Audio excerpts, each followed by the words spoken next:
Greetings again everyone.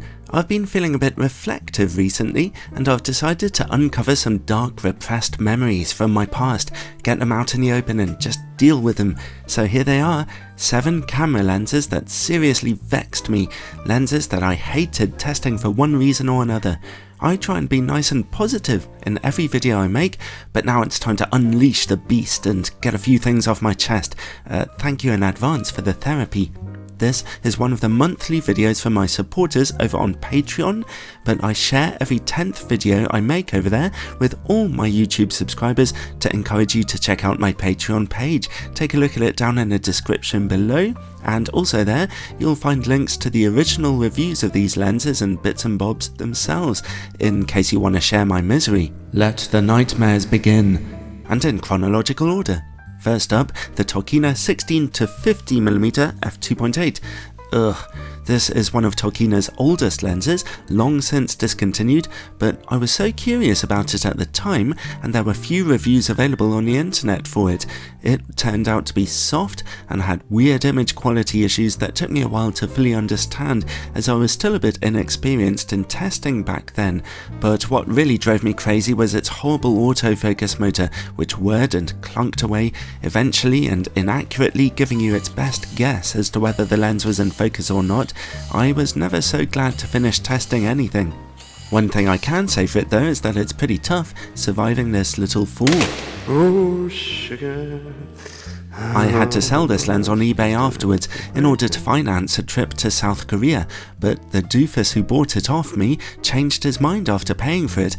Like the softie I am, I gave him a refund, but because I'd bought something else in the meantime, this caused me to accidentally end up with a negative balance in my PayPal account, prompting them to give me an angry phone call as I was getting onto a subway train in Busan. The call cut off as I went into a tunnel, but I quickly paid off the debt. So this stupid lens also brings back memories of me being generally broke about 7 years ago. Anyway, next up, the Loreo Lens in a cap. This horrible plastic hunk of inadequacy just makes every picture you take look eye-gougingly awful. Just look at the softness and dreadful contrast here, and its only option for control was this aperture ring, which lets you stop down to f64 or something ridiculous. I actually like to get good looking sample pictures for my reviews, which was simply impossible with this piece of garbage. What didn't help was the utterly miserable weather that week, which compounded my general annoyance with it. At the end of the video I threatened to make another video putting this thing in a microwave. Well, I still have it in my possession, so Patreon supporters might get to see that happen pretty soon. Next up, a lens that won't even fit in my microwave, we have the MTO 1000A 1100mm f10.5. Okay, this lens was fascinating, I'll admit it, but its huge size and heavy weight made it a nightmare to carry around places with me, and its manual focus nature made it difficult just to get sharp pictures, or as sharp as it could manage.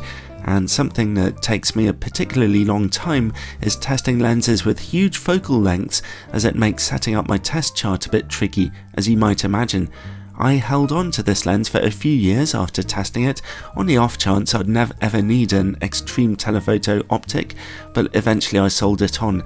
It feels great to have a clear out once in a while. Now here is the Zeiss 16-70mm f4.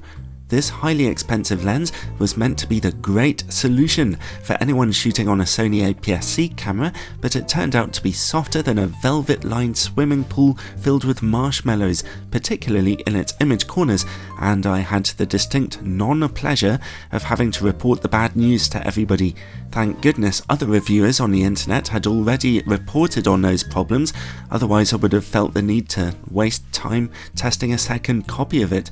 The issue with this one for me was just disappointment. I wanted to like it so much, but a real trigger for me is lenses that are bad value for money, which has led me to having a kind of love-hate relationship with Zeiss lenses, which started with this fateful review. Next up is something that isn't a lens at all, but a filter, the Formatt Hitech 24-stop ND filter. Yes, you heard that correctly, 24 stops of blackness make this the darkest lens filter ever put on the market. I went through a phase of testing just about every ND filter I could possibly find a few years ago, kind of discovering them and really enjoying using them, and I want to start by clarifying, to be fair, that this is technically a perfectly fine filter. Formatt Hitech did a good job in manufacturing it, but it sucks in available light faster than a cosmic black hole, and so I could only ever get pictures with it on very bright, sunny days, and by getting exposures that were typically over 20 minutes long. As a result of the distinct lack of sunshine during the British winter, it was about 6 months, literally, until I had enough pictures to put together a review video, and if there's one thing I hate, it's having videos on a back burner. Happily, the video was quite well received, but I received a friendly yet quite clear email from Formatt Hitech afterwards that this filter was meant for specialist and solar photography and definitely not for landscape photography, as I was struggling to use it for, and I was happy to clarify that for them down in a description. Next up on my list of happiness, the Thingify Pinhole Pro 18-36mm. You remember everything I just said now about the slow pace of shooting with that ND filter? Translate it over to me testing out this zoomable pinhole lens, and you are left with another jaw-droppingly tedious photography experience, except this time you don't even get nice results at the end of it. By the end of making this video, I had vowed never again to test another pinhole lens, and a source of great joy in my life has laid in faithfully sticking to that decision. And finally, we come to the most recent specimen, the $30 eBay camera by the famous camera manufacturer Camera.